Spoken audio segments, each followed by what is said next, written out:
instead of hard coding it, can I declare it? Can I declare it somewhere? And how do I declare it? That is where something called parameters comes into picture in PowerShell. Parameters in PowerShell are used to declare everything which is dynamic in nature, or anything which is dynamic in nature. What you can do is simple. Let's not treat it as parameters. Now, I'm pretty sure everyone would have done their schooling. There you would have done something called algebra, right? Algebra and all that stuff. Now, when in school we used to do something like x is equal to 5, y is equal to 10, x plus y is 15. So instead of telling 5 plus 10, I am saying x plus y. That x can change, that y can change. In the same way, if I want to declare something in PowerShell, I use something called parameters. And how do I declare a parameter? Is by declaring something called dollar.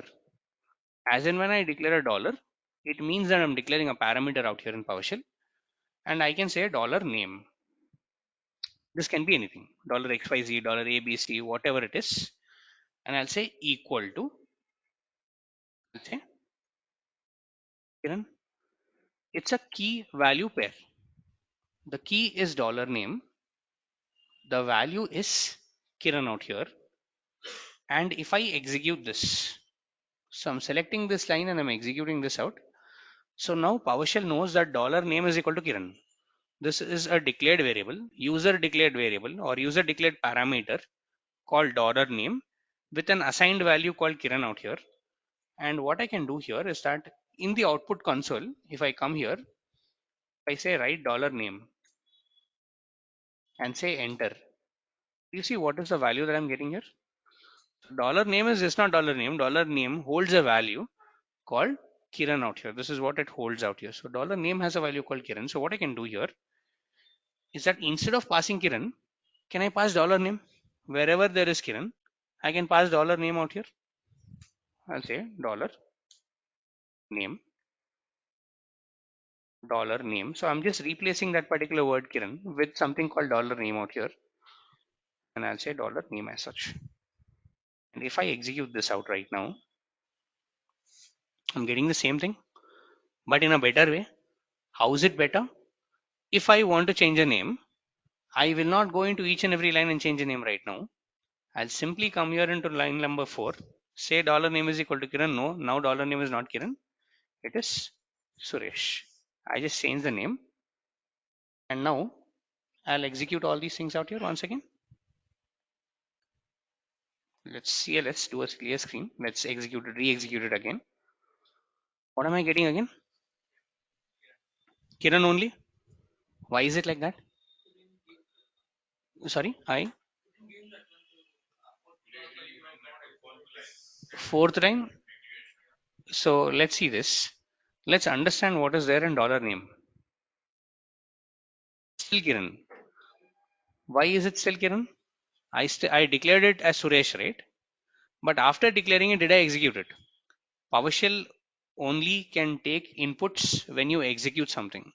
PowerShell in its memory still has dollar name to be Kiran.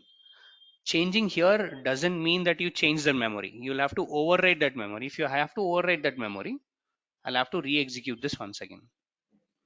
Now if you see, say dollar name out here, Suresh. So now I can say, I can now change the behavior of PowerShell. So whenever you are executing something, make sure that your variables are getting executed. Make sure that all the variables are getting executed out here.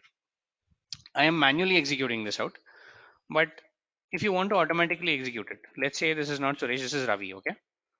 What I can do is I can execute the entire script right now, not just the line, but the entire script. If I want to do this, I'll say run script, F5. Do you get what? You get hello world. You get my name is Ravi. Ravi belongs to Hyderabad. Ravi likes watching movies. Reason being, PowerShell, what PowerShell does is that PowerShell does a line after line execution. PowerShell executes it from top to bottom. Takes the first line, executed it, takes the second line. Now here I do not, let's say, execute anything. I'm just saying dollar name is equal to something. So I do not, let's say, give anything out here. Secondly, it said this one, secondly, it said this one, third, fourth, and etc. So it executed one line after the other. Let's say that you want to execute the entire script. I agree. but I want to exclude this line. I don't need the hello world right now. If I want to execute this line, what I can do is before this line, I can put a hash. Do you see color changes automatically out here? If you put a hash, it means that you're commenting something out. It's not a command, it's a comment. You can pass comments out here, meaning you can give hashes anywhere in your script. Telling this is a comment. If I don't give this hash and just pass this line, right? So if I don't do this, the color is changing. It is treating all this line as a command. And if I run this, do you see it's telling this is not a recognized statement and all these things because PowerShell doesn't understand English. PowerShell understands only a language called PowerShell.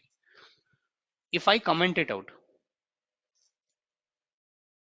if I put a hash here, do you get an error? No, because PowerShell is now treating this as a comment and not a command. So it won't execute it. So if what I do is that if I now go ahead and execute all these things out, do you see that hello world coming here in the output? No, because hello world is not a command, it's a comment. That's the reason PowerShell said, okay, fine, I won't execute that one out here. What if you want to comment multiple lines? This is just one line. What if you want to comment multiple lines? I'll say hash, hash, hash here, multiple line comments. Not an efficient way because if I have 300 lines out here, I'll have to put 300 hashes out there, right? It'll become very difficult for me to comment everything out there that way. So if you want to comment multiple lines at one go, just do this. Before the line starts, meaning before the paragraph where you want to start your comments, before that starts, put a less than symbol, put a comment, and where you want to end it, put a comment and greater than symbol. Everything between less than and greater than in that hash will now be treated as comments. You can collapse this as well, minus and plus. All this now are comments out here in PowerShell. This is how you can comment something in PowerShell. This is the commenting part out here. So what we have discussed so far is this. So let me remove the comment. What we have discussed so far is something like this. We have discussed something called as a write host, wherein we are telling how do you write something in PowerShell. And we have also discussed something called as a parameter, wherein we are telling, okay, fine, this is a parameter out here called dollar name or dollar $x or dollar $y, whatever it is equal to some value. Then I am saying, how do you comment multiple lines? How do you comment a single lines and so on and so forth. So yes, any questions that I can take till here? Let me unmute things out. Let's see this. Any questions that I can take till here, guys? Hmm. Correct. Correct. Hmm. In a single line. So what you can do is that in a single line, if you want, just come here. So 3 4 lines if you want to execute it in a single. Hmm? Sorry. Yes. Okay. You have multiple names. So that will now become it's not a single name. It will become an collection of names, which is called as an array list, which will come down to the data types. So you cannot do multiple lines in the same word here, in the same line here. You cannot do that way. You have to have a different data type for that. The one that I declared right now is a data type called string. You have to declare a data type called array, which is a collection of strings, which will come down, which we will come to it, and then we'll tell how do you declare multiple names and etc. Yes, you can also write it in the output. Anything is okay, but if you write it in the output, it's not saved. If you write it in the input, you can save it. So I can say Control S, and I can save the file. In the output, you cannot save it. So if you want to save the file, you will have to write it in the output, so that for the future use, you can come back and see how you can save it and all that stuff. Yes, any more questions, guys? Hi, Kiran. When you type a hash before a line, Mhm. So Right. while we execute, it won't come in the result, isn't it? Correct. Correct. It won't come So, in the but result. why this is a comment? We have written a hash. This is a comment. This was Mhm. reflecting here over here. Here. Yeah, So because why it is reflecting? What PowerShell does is that what PowerShell ISC especially does is that when you execute a script, it will give you both input and the output. Till here is the it's the input out here, and it'll also give you the output. Because PowerShell now is working in a debug mode. PowerShell will give you both input and the output. But when you run the script in a real time, it won't give you the input. It will only give you the output. We'll Okay. also check that out. But this is the default behavior of PowerShell to go ahead and give you both the inputs and outputs out here. I mean, where we have not received the Mhm. output as right in the first line, you have mentioned hash write host. It was not reflected Okay. in this output, isn't it? But No, why it this won't is, come in the output. Mhm. yeah, why this comment is reflecting? This is a comment is reflecting over here. That's what I was telling you. The comment is an input. It is not an Okay, okay, output. fine. So Sure, when you sure. execute PowerShell like this, it'll give you it has a tendency to give you both input and the output out there. But if you execute the PowerShell as a script, it won't give you the input. It will only display the output, which I'll also talk about how do you execute a PowerShell script.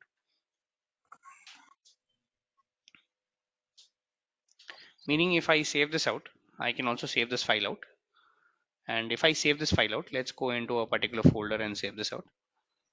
I'll say new folder. I'll say 8 a.m. PowerShell class 1.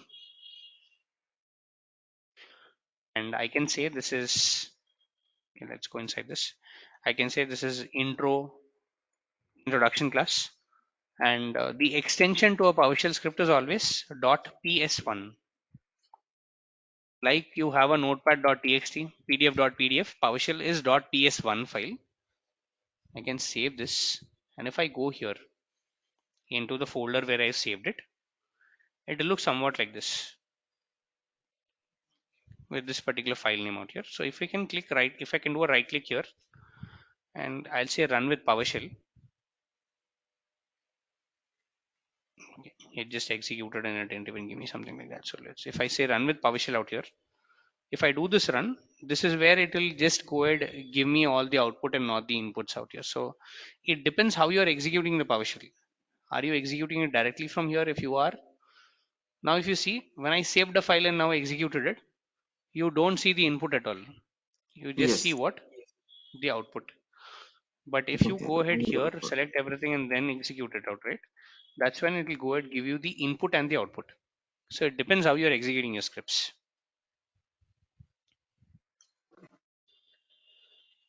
Yes, any more questions here, guys? Anyone, any more questions here? Yeah, I'll just take some questions in the chat box. I had something in the chat box. Like, Comment is like notes, exactly. Comment is like notes. And if you have multiple comments, it's easier for someone to follow your script. Yes, how to create user in PowerShell? No, I am not creating a user in PowerShell. I have a user account from where the PowerShell is actually running. Example, you are using PRADH. No, this is just my user account from where PowerShell is actually running. Even if I open my CMD, this is the same thing. It's just the path where I'm executing the script from. Yes, any more questions here? Anyone, any more questions here?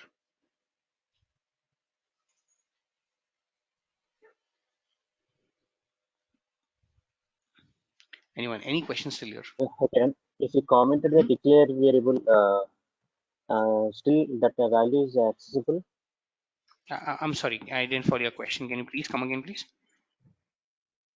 If I If you comment commented the the declared variable, variable dollar, okay. still that the value is accessible. So still the value is accessible. Let's see that. So if I comment this out and if I run this out once again, it's telling my name is Ravi and all that stuff. Reason being, PowerShell has this variable already in its memory. Reason being, it's accessible. So if I do a dollar name here, it's returning a value called Ravi because this is all there in PowerShell's memory. But let's do one thing. I'll say dollar name is equal to a null value. So what I'm doing right now is that I'm erasing whatever is there in PowerShell's memory. I'm getting it back to a blank value out here.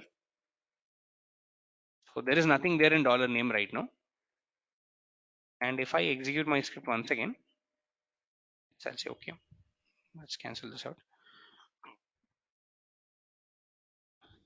Do you see what is happening right now? My name is actually coming as a null value. Reason being, I have commented this one. So PowerShell doesn't know that there is something called $name at all. But if you uncomment it, save this out. This is where your actual name comes into picture. So if you comment something, PowerShell will forget about it. PowerShell will just forget about it. Just treat it as a comment. It won't execute it. It won't treat it as a command. Is any more questions, guys? Yeah, hi Kiran. Go please. Yeah, if you run the commands in the output screen, then nowhere the record will be there, right? Correct. Nowhere the record will be there. Yes. And then how we can retrieve, how we can trace back if something happens? No, comments are just for your understanding for the script, not for the output. No, not comments actually. Here Mhm. we changed the value for the variable, right? And name variable, we Right. changed the value as a null in the Hmm. output screen. Hmm. But if you run the program, the Okay. output will become like a null, right? Then how we will trace back who changed that and all like that? No, you cannot Nowhere change it track because and you all. cannot. No, you cannot track it here because here in this screen in your local only you are changing it, right? So in Okay. your local machine, it's only you who's changing it out. If you want to track all the changes to your script, you cannot save your script in your local machine. You'll have to save your script into something called as a version control mechanism and all these things, GitHub and all that stuff. That's the reason you get all those concepts out there called GitHub repositories and all these things out. In your local machine, you cannot track who's changing it because your local machine is only used by you. So you can only Okay. change this out. Okay. Yes, any more questions here, guys?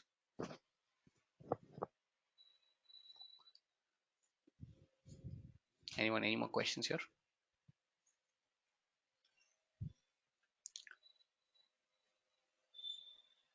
Anyone, any more questions here? All right. So to address this question again, here I said $name is equal to a single name called Ravi out here, just a single name called Ravi. So if I give a single object, now I'm talking about objects, meaning a name here is an object for me. So if I'm giving a single object against a particular parameter, this declaration is called as a string. Single name, a single number is actually called as an integer.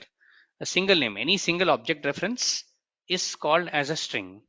But let's say if I want to declare multiple names like you asked me, like Kiran, Ravi, Suresh, everything in one single line, I cannot declare it as a string. I'll have to declare it as something called as an array. Array here is a collection of strings. Array is a collection of strings out here, meaning one name is a string, multiple names is an array out here. So what I can do is I can put something called dollar names. I can say dollar names is equal to, and if I want to declare multiple names out here, I just cannot declare it the way it is. I need to tell PowerShell that you know what, dollar names is an array. So in order to do that, I'll have to put at the rate, open and close parenthesis or curved brackets. This is the declaration of an array in PowerShell, and this is a null array in PowerShell. This is a null array, reason being there's no value here. If you want to pass a value, say comma Suresh,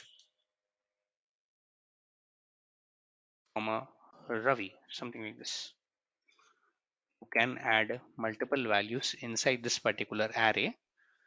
And if I execute this out, and if I see what is there in dollar names, Kiran, Suresh, Ravi. collection of multiple objects is now called as an array list out here, or an array list out here. This is what you can actually tell. Now there is one more thing. Again, we are just talking about data types. I'll also tell how can we use this particular data types. There's something called string. String is nothing but a single object. You can also declare a number. I'll say dollar number, dollar enum number is equal to 1. This is an integer because I'm not passing a number in a quote. It will become an integer. I'm talking about integers out here. Then I'm talking about something called as an array out here. What I want you all to just Google out today is just go through this particular video. Just go with this particular basics. I'm just covering the basics. I am not covering how we are implementing it today. Let's talk about the implementation part in the classes coming, but I'm just covering the basics. And just read about what is a string, what is an integer, what is an array in PowerShell. How do you read it again? Just go to say string in PowerShell. You will get the Microsoft documentation directly. Again, you have everything you need to know and all that stuff called substitution of strings and etc. You have strings and all these things. You have multiple operations on a string and etc. Just read what is a string, what is an array in PowerShell. There's something called about arrays. It'll tell you what really is an array, what is a number, what is an array here, and all these things. So just read these out here. And very importantly, just also read what do you mean by a hash table. So now I'm talking about string, I'm talking about integer, I'm talking about array, and I'm also talking about something called as a hash table in PowerShell. Again, just a hash table in PowerShell. You get a documentation on everything that you wanted to know about hash table and all these things. Just go through it, tell what is a hash table, collection of things and all these things. So just go through this basics, the very basics out here. We'll talk about looping and all these things in the coming class, the implementation in the coming classes as such. Yes, any questions till here? Anyone, any questions till here?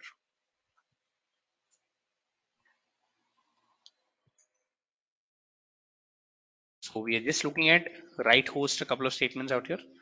We are looking at strings, how to declare a string. We are looking at how to declare an integer. We're looking at how to declare an array. And I'm also asking you all to look at something called as a hash table, and how to comment single line, how to comment multiple lines, how to use all these things and etc.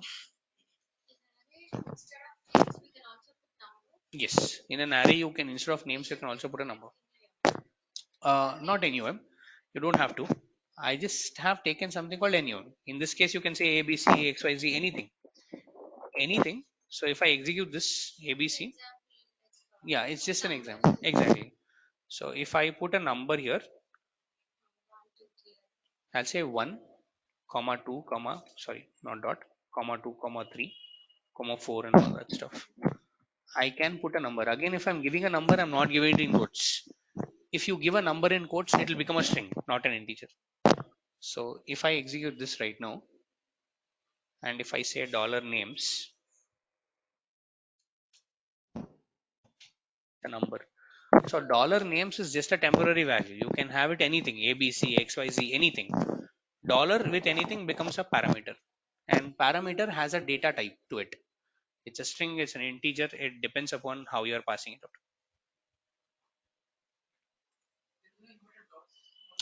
Sorry, just a second. I'll just come back here. Yeah. Inverted commas as in like this one? No.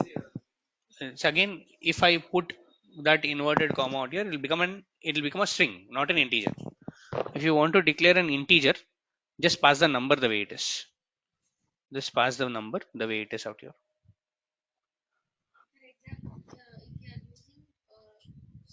Hmm. Yes. Yes, you can do that. If you're using it as a string, you have to pass it in the code. Yes, any questions, guys? Anyone, any questions earlier? Hmm. Okay. Hmm. Okay. In a single line, telling my name is something. So yes, not a problem. Space, no new line. If you do that, if you do this one,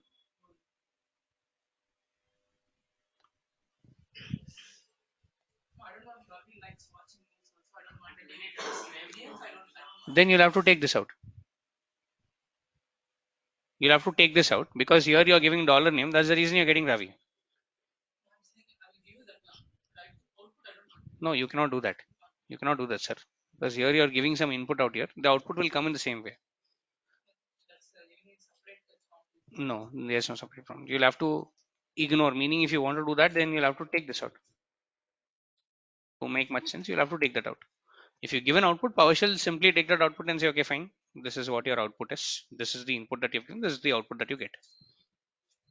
So that's how PowerShell actually behaves.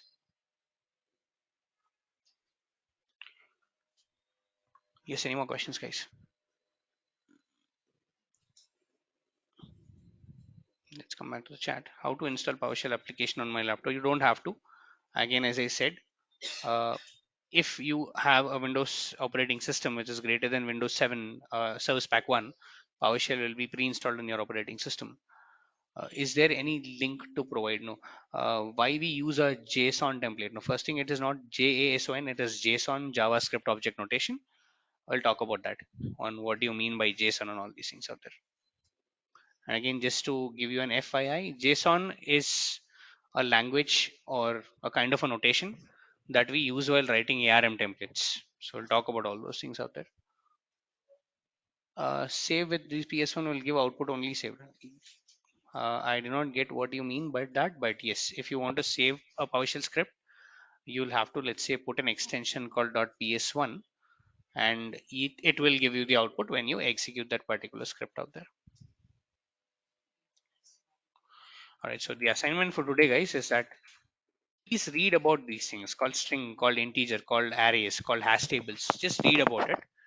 Let's get the basic understanding of it on how do you, let's say, declare a string, how do you declare a hash table, how do you declare an array, what do you mean by an array, and all these things.